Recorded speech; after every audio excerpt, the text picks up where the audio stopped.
Good morning students, D के classes में आपका स्वागत है। मैं डी के शर्मा।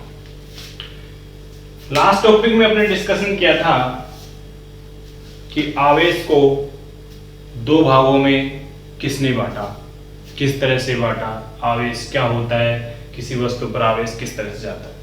अब उसी टॉपिक को अपन आगे बढ़ाते हैं। आज अपन बात करते हैं आवेश के मात्रक। पहले मात्रक देख लेते हैं, क्योंकि बीच बीच में जैसे जो भी टॉपिक आएगा उसमें मैं मात्रक यूज ले लूँ तो आप सोचोगे ये चीज क्या आ गई, तो उसको ले कंडीशन कर लेते हैं पहले ही। तो आवेश के मात्रक, देखो आपको पता है आवेश एक कौन सी राशि होती है, स्केलर, यानी कि अदिश राशि होती है। ये तो अपन को पता है सबको। कौन सी राशि आवेश एक अदिश राशि, ठीक है। अब मात्रक की बात करते हैं। आवेश तो तुम लोगों ने धारा पढ़ा होगा, छोटी कक्षाओं में पढ़ा होगा। विद्युत धारा क्या होती है? धारा, विद्युत धारा जो होती है क्या होती है? आवेश प्रवाह की दर, और दर हमेशा किसके साथ निकाली जाती है? समय के साथ। यही होता है, ठीक है। अब धारा का मात्रक अपन को पता है क्या होता है? एम्पियर, ठीक। आवेश का मात्रक क्या होता है? पता नहीं साहब, आवेश का मात्रक क्या होता है मुझे पता नहीं। समय का मात्रक पता है पर क्या होता है? सेकंड। समय क्या लिख सकते हो आप? सेकंड लिख सकते हो, यानी कि मैं लिख देता हूं एस। तो आवेश का मात्रक क्या बनेगा फिर यहां से? एम्पियर सेकंड, ठीक है ना। तो आवेश का मात्रक क्या हो गया? Ampere second. कोई दिक्कत है इसमें? चलो तो आवेश के मात्रक की बात करते हैं। Ampere second. एम्पियर किस में आ गए? कौन सी पद्धति में आ गए? एसआई पद्धति में आ गए। तो आप क्या कहोगे? आवेश का एसआई पद्धति में मात्रक क्या हो गया? एम्पियर सेकेंड,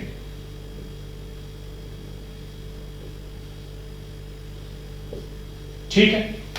आवेश का मात्रक क्या हो गया? Ampere second. लेकिन अपन क्या करते हैं, इस एम्पियर सेकेंड को ही क्या बोलते हैं? कूलम। जैसे जूल किसका मात्रक होता है? कार्य का, ठीक है। न्यूटन किसका मात्रक होता है? बल का। तो किलोग्राम मीटर पर सेकंड स्क्वायर को अपन क्या लिखते हैं? न्यूटन लिखते हैं ना, न्यूटन। वैसे ही एम्पियर सेकंड को अपन क्या लिखेंगे? कूलम। तो आवेश का मात्रक आप क्या लिख सकते हो? कूलम भी लिख सकते हो। और इससे अपन मेंशन करेंगे किससे? सी से, ठीक है। और आगे बात करते हैं। ये तो एसआई पद्धति की मात्रक थी। अगर मैं बात करूं सीजीएस पद्धति की मात्रक, आवेश का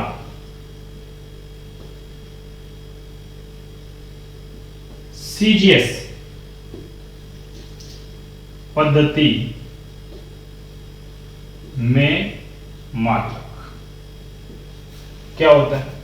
देखो, अगर किसी का मात्रक नहीं पता होता है तो अधिकतर अपन क्या करते हैं, उसके एसआई पद्धति की मात्रक के साथ ही क्या जोड़ देते हैं? एक स्टेट वर्ड और जोड़ देते हैं, ठीक है। तो इसमें अपन क्या कर देंगे, आवेश का मात्रक सीजीएस पद्धति में होता है स्टेट कूलम।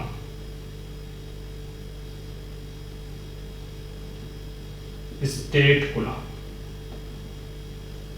कौन सा मात्रक होता है? State coulomb. अब और भी लिख सकते हो, स्टेट कूलम लिख दो आप।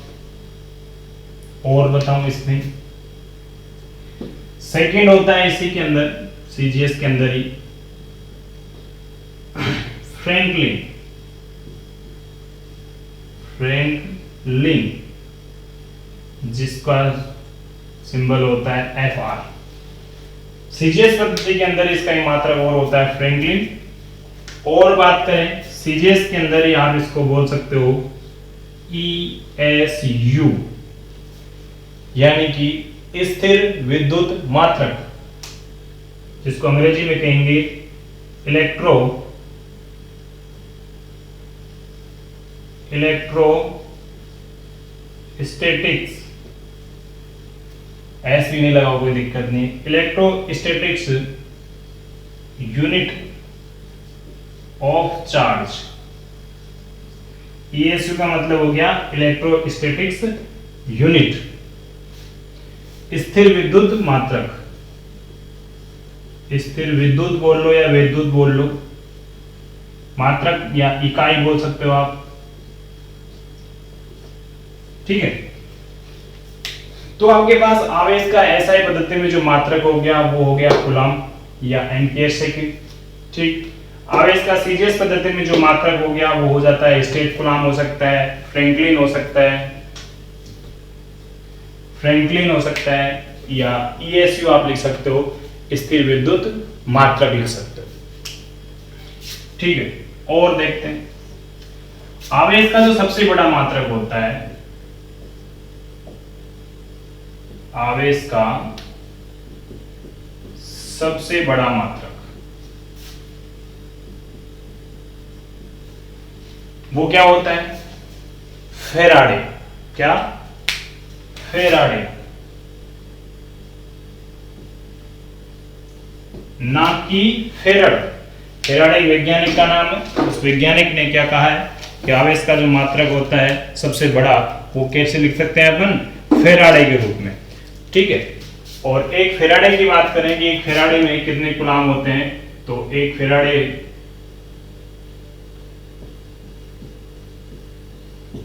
बराबर 500 कूलम, ठीक है।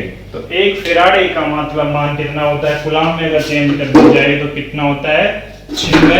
500 कूलम आपके पास क्या हो जाएगा? एक फैराडे का मान हो जाएगा। अगर अपन चेंज करना चाहे कि एक भाई साहब अपने पास जो मात्रक आया फ्रैंकलिन, वो कितना होता है, ठीक है। अगर एक कूलम को अगर अपन चेंज करना चाहे किसके अंदर?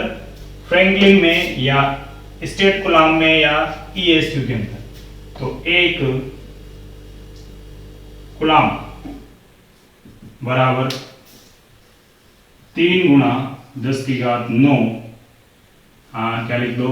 फ्रैंकलिन लिख लो या ESU लिख लो या फिर तुम लिख लो क्या? स्टेट कूलम, ठीक है। तो ये आपके पास हो जाते हैं फैराडे के मात्रक, आवेश के मात्रक। वापस बता देता हूं, आवेश का SI पद्धति में जो मात्रक होगा एम्पीयर सेकंड बोलो या फिर क्या बोलो? कूलम बोलो। और CGS पद्धति के अंदर स्टेट कूलम हो जाता है, फ्रैंकलिन हो जाता है, ESU सबसे बड़ा मात्रक है। ये कोई ऐसा नहीं है कि ये इसका मतलब कि CGS पद्धति में ऐसा नहीं है। जैसे अपन फर्मी लिखते हैं, फर्मी किस दूरी के लिए? पार्शियल लिखते हैं दूरी के लिए, ठीक है। प्रकाश वर्ष लिखते हैं दूरी के लिए। वैसे ही एक बड़ा सारा रूप को 500 कूलम, काफी सारा आवेश मिलाकर उसको एक बड़ा नाम दे दिया गया। क्या कर दिया गया? एक फैराडे आवेश होता है। वो होता है विद्युत चुंबकीय मात्रक, विद्युत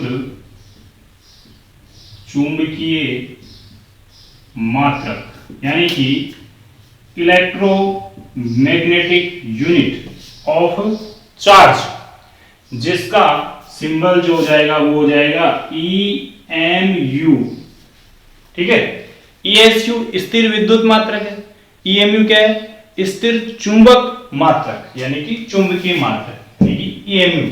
और EMU को अगर अपन कन्वर्ट करें ESU के अंदर या कूलम के अंदर, तो देखिए इधर एक EMU बराबर होता है 3 गुणा 10⁻10 ESU, या लिख लो फ्रैंकलिन, ठीक है।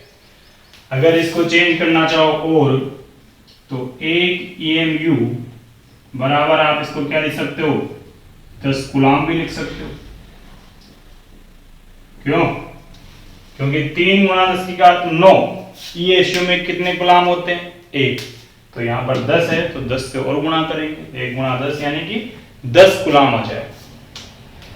इसको अगर चेंज करना चाहें 1 कूलम, स्टेट कूलम जैसा एक कूलम होता है, उसको कहते हैं अपन 1 कूलम। अगर आप इसको 1 कूलम के अंदर भी चेंज करना चाहो तो उसको अंदर भी क्या कर सकते हो, इसको लिख सकते हो।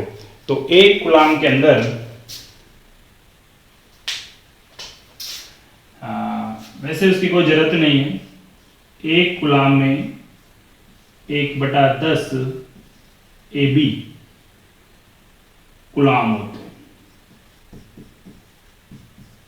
ठीक है। तो ये आपके पास मोटे मोटे मात्रक हो गए आवेश के, जनरली जिनकी जरूरत पड़ती है, और शायद इसके अलावा कोई बचरा भी नहीं है, ठीक है। चलो ये तुम उतारो, फिर आगे चलो। 1 मिनट, एक और टॉपिक है अपने पास, कौन सा बच जाता है, विमा। विमा भी लिख लेते हैं अपन इधर। तो आवेश की विमा क्या होती है, ताकि मात्रा विमा क्या हो जाएगी, इसकी कंप्लीट हो जाएगी। आवेश की जो विमा है, विमा कूलाम, कूलाम से आप लिख नहीं सकते क्योंकि कूलाम एसआई पद्धति के मूल मात्रकों में नहीं आता है, इसलिए किससे लिखेंगे, एम्पियर सेकंड से। तो मात्रा विमा क्या हो जाएगी इसकी, एम इसमें है नहीं, एल इसमें है नहीं, टी आएगा एक बार, ए भी आएगा एक बार, तो ये होगी इसकी विमा। चलो लिखो इसको फटाफट, फिर आगे अपन चलते हैं आवेशों के प्रकार के अंदर। चलो लिख लिए, आगे चलते हैं। अपन पास टॉपिक है आवेश के प्रकार, कि आवेश कितने प्रकार के होते हैं। तो अपन ने देखा था कि आवेश कितने प्रकार के होते हैं, 2 प्रकार के, यानी कि आकर्षण और प्रतिकर्षण के आधार पर आवेश को कितने भागों में बांटा गया, 2 भागों में बांटा गया। बांटा किसने था, तो आवेश को प्रतिकर्षण व आकर्षण के आधार पर बेंजामिन फ्रैंकलिन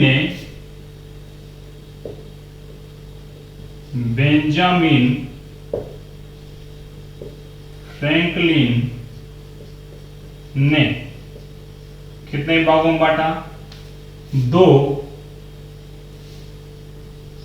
भागों में बांटा, ठीक है। आवेश को आकर्षण प्रतिकर्षण के आधार पर मैंने पहले बताया था तुमको, अगर कांच की छड़ को रेशम से घर्षण करवाते हैं, उधर जो भी क्रियाएं होती है उनके आधार पर आकर्षण प्रतिकर्षण होता है। तो उस आकर्षण प्रतिकर्षण के आधार पर बेंजामिन फ्रैंकलिन ने आवेश को 2 भागों में बांट दिया। कौन कौन से, धनावेश और ऋणावेश, यानी पॉजिटिव चार्ज, दूसरा नेगेटिव चार्ज। इसको ऋणात्मक आवेश या धनात्मक आवेश भी तुम बोल सकते हो, कोई दिक्कत नहीं। दूसरा क्या देखा गया, उसमें देखा था कि अगर अपन समान वस्तु को समान किसी दूसरी वस्तु से घर्षण कराकर पास में लेके आते हैं तो उनके मध्य क्या होता था, प्रतिकर्षण होता था, और असमान के मध्य क्या होता था, आकर्षण होता था, ठीक है। तो ये कहा है मैंने कि समान आवेशों के मध्य प्रतिकर्षण होता है, जबकि विपरीत प्रकृति के आवेशों के मध्य कौन सा बल लगता है, आकर्षण। यानी हमेशा सदैव प्लस प्लस होगा तो प्रतिकर्षण होगा, माइनस माइनस होगा तो भी क्या होगा, प्रतिकर्षण होगा, ठीक है। समान आवेशों के मध्य प्रतिकर्षण और विपरीत आवेशों के मध्य आकर्षण होता है, और ये इस नियम को विद्युत क्षेत्र में, स्थिर विद्युत की में केवेंडियस का नियम भी कहते हैं। केवेंडियस आपके पास आ जाए इक्वेशन कि केवेंडियस का स्थिर विद्युत की में आकर्षण और प्रतिकर्षण का नियम लिखो तो क्या कहेगा आपको, समान आवेशों के मध्य प्रतिकर्षण होता है और विपरीत आवेशों के मध्य क्या होता है, आकर्षण होता है। ये आपको क्या होता है, केवेंडियस का नियम। चलो अपन ने देख लिया कि आवेश 2 प्रकार के होते हैं, कौन कौन से, धनात्मक और ऋणात्मक, ठीक है। अब धनात्मक आवेश क्या है, तो अब अपने पास टॉपिक है, तो क्या टॉपिक चलता है, धनात्मक आवेश या धनावेश कब आता है, धनावेश कब कहा जाता है, किसी वस्तु को धनावेशित कब कहा जाता है, ठीक है। धनावेशित वस्तु कब होती है, इसको पढ़ने से पहले मैं कुछ लिखवा रहा हूँ, लिख लो। देखो आपके पास मान लिख लो पहले थोड़ा सा, क्योंकि धनावेश को समझाऊंगा तो वहां पे इनके मान की जरूरत पड़ी। इलेक्ट्रॉन पर आवेश का मान कितना होता है, ठीक है, तो चार्ज ऑफ इलेक्ट्रॉन QE, अंग्रेजी में लिख लेते हैं अपन CHARGE, चार्ज ऑफ इलेक्ट्रॉन। ये इसका मान होता है, पता होगा तुमको, 1.6 - 19 कूलम, ठीक है। चार्ज ऑफ प्रोटॉन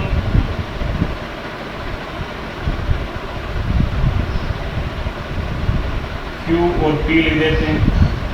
चार्ज आपके पास इतना ही होता है, बस फर्क क्या होता है, इसको नेगेटिव माना जाता है और इसको क्या माना जाता है, पॉजिटिव माना। हालांकि इनकी प्लस माइनस की रेट बहुत कम होती है। मास की बात करें, द्रव्यमान की बात करें तो मास ऑफ इलेक्ट्रॉन यानी कि me कितना होता है, इलेक्ट्रॉन का द्रव्यमान कितना होता है, तो 9.8 10⁻31 किलोग्राम, जो कि बहुत कम होता है। मास ऑफ प्रोटॉन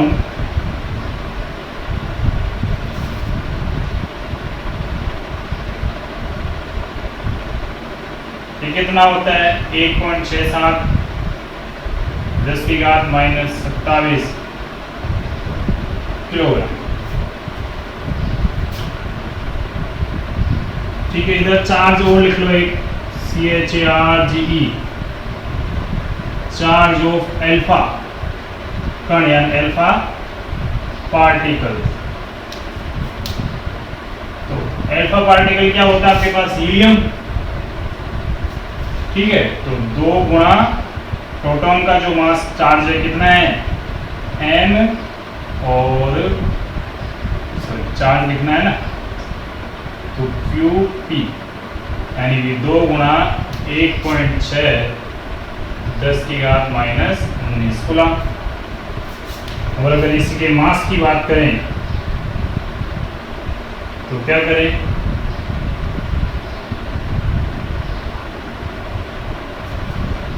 एल्फा कण का जो मास है उसकी बात करें तो 4 गुना कर दें, किसके द्रव्यमान से, किसके द्रव्यमान से, प्रोटॉन के द्रव्यमान से, यानी 4 गुना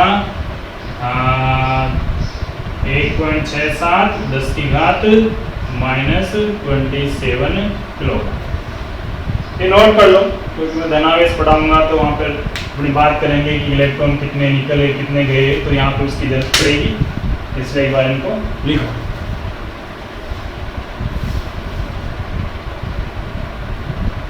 चलो लिख दिए। अब मैं अपन चलते हैं धनावेश के ऊपर। ठीक है, इसको हटा देता हूं मैं।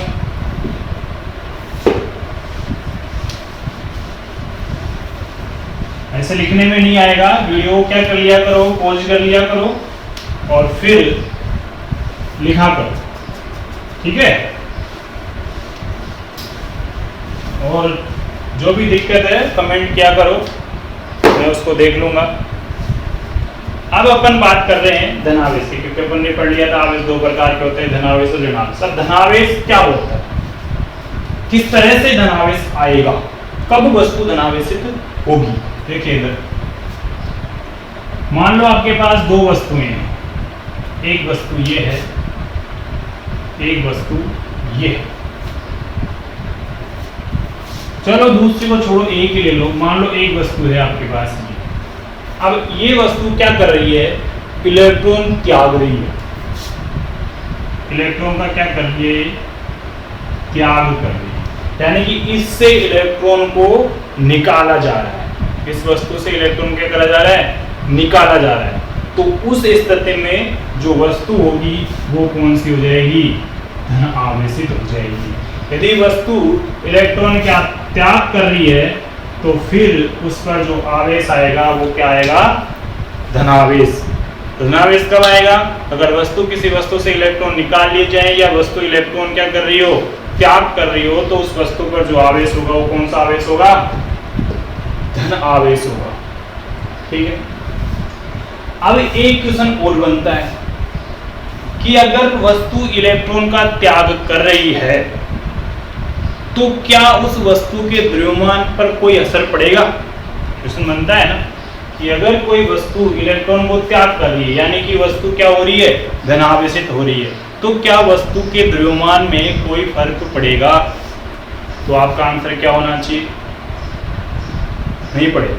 नहीं पड़ेगा, लेकिन क्या होगा, बहुत कम, क्योंकि आपको पता है कि एक इलेक्ट्रॉन का जो द्रव्यमान होता है वो कितना होता है, 9.1 10⁻⁻⁻ के अंदर 31 किलोग्राम। बहुत कम हो गया ना। लेकिन अगर मान लो एक इलेक्ट्रॉन जा रहा है तो कोई दिक्कत नहीं, लेकिन अगर कोई वस्तु 500 इलेक्ट्रॉन त्याग रही हो तो उसके द्रव्यमान में क्या फर्क पड़ेगा, थोड़ा ज्यादा फर्क पड़ेगा। तो वैसे ही अगर कोई वस्तु द्रव्यमान सॉरी इलेक्ट्रॉन त्यागती है तो उसके द्रव्यमान में क्या होनी चाहिए, कमी। अब कितनी होगी कमी ये अपन निकालें, तो जैसे डेल्टा एम, यानी कि ये क्या चीज है, द्रव्यमान में कमी। क्या है, द्रव्यमान में कमी। n गुना एम ई, n का मतलब क्या है, नंबर ऑफ इलेक्ट्रॉन, इलेक्ट्रॉन की संख्या, और एम ई क्या है, इलेक्ट्रॉन का द्रव्यमान। ठीक है, ये ध्यान रखना कि अगर कोई वस्तु इलेक्ट्रॉन त्याग रही है या उससे इलेक्ट्रॉन निकाले जा रहे हैं तो वस्तु क्या हो गई, धनावेशित, यानी कि उस पर कौन सा आवेश आ गया, धनावेश आ गया। लेकिन अगर वस्तु इलेक्ट्रॉन त्यागती है तो उसके द्रव्यमान में भी कुछ परिवर्तन होगा। वो कितना होगा, ये डेल्टा एम बराबर एम गुना एम ई, यानी द्रव्यमान में कमी बराबर इलेक्ट्रॉन की संख्या गुना इलेक्ट्रॉन का द्रव्यमान। सपोज ये वस्तु ही आपके पास थी जो 500 इलेक्ट्रॉनों क्या कर रही है, उत्सर्जन कर रही है। क्वेश्चन बने कि अगर कोई वस्तु 500 इलेक्ट्रॉन का उत्सर्जन करती है तो उसके द्रव्यमान में कमी होगी या वृद्धि। पहला क्वेश्चन आ गया, द्रव्यमान में कमी होगी या वृद्धि। तो आपको पता है उत्सर्जन कर रही है, उससे इलेक्ट्रॉन निकाले जा रहे हैं, तो सीधी सी बात है द्रव्यमान में क्या होगी, कमी होगी। ठीक है, कमी होगी, लेकिन कितनी होगी, तो कितनी इलेक्ट्रॉन त्याग रही है उसको उससे क्या करो, उसके द्रव्यमान से गुणा कर दो। तो डेल्टा एम बराबर 500 इलेक्ट्रॉन अगर ये त्यागती है तो इसका द्रव्यमान कितना हो गया, 9.1 10 की घात -31 किलोग्राम। अगर आगे सोल्व कर तो कर लो, 2 हटा दो इसमें से, कितनी हो जाएगी 29।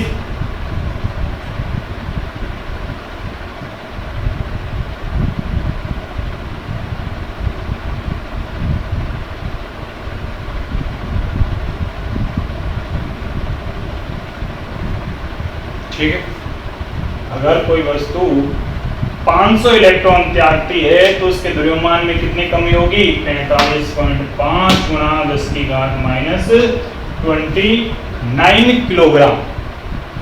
ठीक है, अब पूछा जाए इसकी वस्तु की प्रकृति क्या होगी। अगर कोई वस्तु 500 इलेक्ट्रॉन त्यागती है, ठीक है, 500 इलेक्ट्रॉन त्यागती है तो उसके द्रव्यमान में कमी होगी या वृद्धि होगी। तो पहली चीज कमी होगी, कितनी कमी होगी, इतनी कमी होगी। और उस वस्तु की प्रकृति क्या होगी, तो इलेक्ट्रॉन त्याग रही है, इसका मतलब उसके धनावेश का मान क्या हो जाएगा, बढ़ जाएगा। सॉरी इलेक्ट्रॉन का धनावेश का मान बढ़ जाएगा, वस्तु की प्रकृति कैसी हो जाएगी, धनावेशित। अब बात करें ऋणावेश की, मैं क्वेश्चन कराऊंगा इन पे, अभी देख लो थोड़ा थोड़ा, उतारो मत तो मैं लिखवा दूंगा अभी कि वस्तु ऋणावेशित कब होगी। ठीक है, वस्तु ऋणावेशित कब होगी। जो अपन को पता है कि वस्तु अगर इलेक्ट्रॉन त्याग रही है तो क्या होगी, धनावेशित। इसका मतलब क्या हो गया कि वस्तु को अगर मैंने इलेक्ट्रॉन दे दिए, वस्तु को इलेक्ट्रॉन क्या कर दिया, मैंने दे दिया गया, यानी वस्तु क्या कर रही है, इलेक्ट्रॉनों का ग्रहण कर रही है, इलेक्ट्रॉनों को ग्रहण कर रही है, ले रही है। इसका मतलब ले रही है तो उस पर इलेक्ट्रॉन का मान बढ़ जाएगा। इलेक्ट्रॉन कौन से होते हैं, पॉजिटिव होते हैं। तो इसका मतलब क्या हो गया, इसका मतलब ये हो गया कि वस्तु कौन सी हो गई, ऋण आवेशित हो गई। अब ये क्वेश्चन बनता है कि ठीक है, वस्तु इलेक्ट्रॉन दे दिए गए वस्तु को, ठीक, तो अब उस पर द्रव्यमान के मान में क्या परिवर्तन आएगा, बताओ।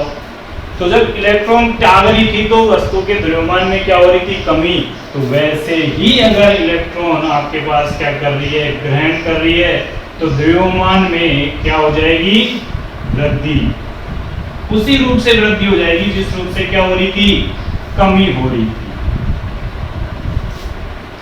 अगर मान लो यही वस्तु 500 इलेक्ट्रॉन क्या कर रही हो, ग्रहण कर रही हो, तो सेम वही चीज होगी। इसका मतलब 45.5 गुना 10 की घात -29 किलोग्राम द्रव्यमान क्या हो जाएगा, उसका बढ़ जाएगा।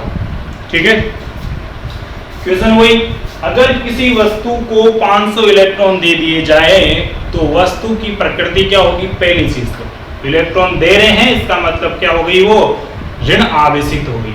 ठीक है, दूसरा उसके द्रव्यमान में कमी होगी, वृद्धि होगी, तो क्या होगी?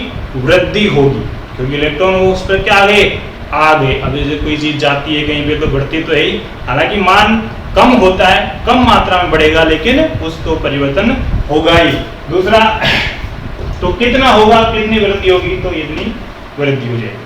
ठीक, अब मैं लिख देता हूं एक बार इनको सबको, तुम लोग क्या कर लेना, नोट कर लेना कॉपी के अंदर। ठीक है, धनावेश मैंने बताया, यदि किसी वस्तु से घर्षण द्वारा कुछ इलेक्ट्रॉन निकाल लिए जाएं या वस्तु को कुछ इलेक्ट्रॉन त्याग करने के लिए मजबूर कर दिया जाए। अब जरूरी नहीं है घर्षण के द्वारा, यहाँ पर और भी तरीके होते हैं। आप किसी वस्तु से इलेक्ट्रॉन हटाना चाहते हो तो घर्षण के अलावा और भी विधियां होती है, वो अपन आगे पढ़ेंगे, अब मैं इसकी बात कर रहा हूँ। तो किसी वस्तु से घर्षण द्वारा कुछ इलेक्ट्रॉन निकाल लिए जाए या वस्तु को कुछ इलेक्ट्रॉन त्याग कर दिया जाए, तो वस्तु पर जो आवेश उत्पन्न हो जाएगा वो कौन सा होगा? धन आवेश होगा। ठीक है, जब किसी वस्तु को धनावेशित किया जाता है तो उसके द्रव्यमान में क्या होती है? कमी होती है। मैंने भी बताया द्रव्यमान में कमी कितनी हो जाएगी? डेल्टा M बराबर N गुणा Me। अगर प्रायोगिक रूप से बात करें तो अपन ने कांच की छड़ को अगर रेशम से घर्षण करवाते हैं तो कांच की छड़ से कुछ इलेक्ट्रॉन निकलकर कहां पर पहुंच जाते हैं? रेशम पर पहुंच जाते हैं, जिससे कांच की छड़ पर धनावेश और रेशम की छड़ पर उतना ही बराबर परिमाण का क्या हो जाता है? ऋणावेश उत्पन्न हो जाता है। तो प्रायोगिक आधार पर जब किसी कांच की छड़ को रेशम से रगड़ा जाता है तो कुछ इलेक्ट्रॉन निकलकर छड़ से रेशम पर चले जाते हैं, जिससे रेशम हो जाता है ऋणावेशित और छड़ हो जाती है धनावेशित। ठीक है, अब ये क्वेश्चन आपको करना है, मुझे आंसर चाहिए इसका। सभी स्टूडेंटों को कह रहा हूं मैं, मेरे कमेंट्स बॉक्स में इसका आंसर दोगे। यदि किसी वस्तु से 500 इलेक्ट्रॉन निकाल लिए जाएं तो उसके द्रव्यमान में कितनी कमी होगी? मात्रक सहित लिखना है। उस वस्तु की प्रकृति क्या होगी? प्रकृति का मतलब है धनावेशित होगी या ऋणावेशित होगी। ठीक है, तो ये उतारो, फिर अपन चलते हैं अब ऋण आवेश पर। ऋण आवेश की बात करते हैं। तो यदि किसी वस्तु को घर्षण द्वारा कुछ इलेक्ट्रॉन दिए जाए या उससे कुछ इलेक्ट्रॉन निकाल लिए जाए तो क्या हो जाएगा? निकाल लिए जाए, दिए जाए, ग्रहण करे हो। यदि वस्तु कुछ इलेक्ट्रॉन क्या कर रहे हो? ग्रहण कर रहे हो, तो उस पर जो आवेश उत्पन्न होगा कौन सा आवेश होगा? ऋण आवेश होगा। ठीक है, जब किसी वस्तु को ऋणावेशित किया जाता है तो उसके द्रव्यमान में क्या होती है? वृद्धि होगी। ठीक है, किस रूप में होगी? वही, जिस रूप में कमी होगी उस रूप में वृद्धि हो जाएगी। प्रायोगिक रूप से अगर अपन एबोनाइट की छड़ को किसी बिल्ली की खाल से रगड़ते हैं तो एबोनाइट की छड़ पर बिल्ली की खाल से कुछ इलेक्ट्रॉन आ जाते हैं, जिससे एबोनाइट की छड़ हो जाएगी ऋणावेशित और बिल्ली की खाल हो जाएगी धनावेशित। ठीक है, तो ये तो हो गया धनावेश और ऋणावेश। ये क्वेश्चन आपको करना है। यदि कोई वस्तु 400 इलेक्ट्रॉन ग्रहण करती है तो उसके द्रव्यमान में कितनी वृद्धि होगी और उसकी प्रकृति क्या होगी? इसका आंसर मुझे कमेंट बॉक्स में क्या हो जरूर देना। ठीक है, नेक्स्ट क्लास में अपन मिलेंगे आवेशों के गुणधर्म के साथ। ये टॉपिक था जो मैंने क्लियर करा दिया। अगर कोई डाउट हो तो एक बार क्या करें, मुझे जरूर बताएं, और हमारे इस चैनल को लाइक करें, सब्सक्राइब करें, ज़्यादा से ज़्यादा क्या करें, शेयर करें।